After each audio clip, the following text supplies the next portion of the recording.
सभी भैया बहनों को हरिओम।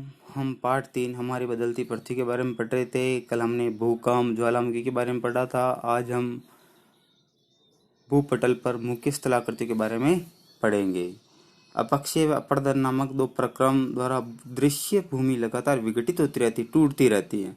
पृथ्वी की सतह पर सेलों के टूटने से अपक्षय की क्रिया होती है। अपक्षय यानी हटना, यानी कि भूमि अपनी जगह से कटाव होते होते हटती जाती है।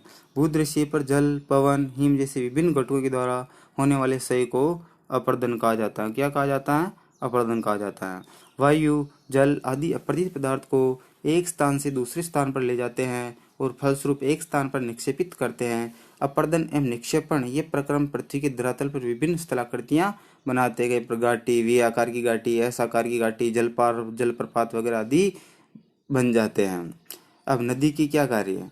नदी के जल से दृश्य भूमि का अपर्दन होता है। जो भूमि में दिखाई देती है उसका कटाव होता है, इसलिए उसको दृश्य भूमि कहते हैं। जब नदी किसी खड़े ढाल वाले स्थान से अत्यधिक कठोर सेल या खड़े ढाल वाली घाटी में गिरती हैं तो जलप्रपात का निर्माण करती है और इसे जलप्रपात बनाती हैं। सबसे ऊंचा जलप्रपात दक्षिणी अमेरिका के वेनेजुएला का एंजल जलप्रपात है, जो विश्व का सबसे ऊंचा जलप्रपात है। आगे हम नोट्स के द्वारा देखते हैं। अपक्षय एवं अपर्दन दो प्रक्रमों द्वारा भूमि लगातार विघटित होती रहती, कटाव होता रहता है। अपक्षय, पृथ्वी की अपक्षय क्या है? देखो, पृथ्वी की सतह पर सेलों का अर्थ होता है चट्टानों के टूटने से अपक्षय की क्रिया होती है। चट्टान का टूट जाना अपक्षय कहलाता है। अपर्दन किसे कहते हैं? वायु, जल एवं हिम जैसे घटकों के द्वारा होने वाले क्षय को अपर्दन कहते हैं। वायु के द्वारा भी मिट्टी का कटाव होता है, जल के द्वारा भी मिट्टी का कटाव होता है और हिम संकलन भी होता है, इसलिए इसे अपर्दन कहते हैं।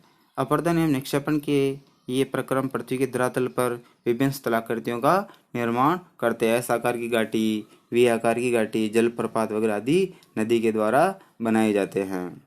नदी के कार्य, नदी के जल से दृश्य भूमि का अपर्दन होता है, जबकि नदी के खड़े ढाल वाले स्थान से कठोर सेल या खड़े ढाल वाली घाटी में गिरती हैं तो यह जलप्रपात बनाती हैं। इसलिए इसे जलप्रपात यानी किसी ऊंचाई से पानी नीचे की ओर गिरना जलप्रपात कहते हैं।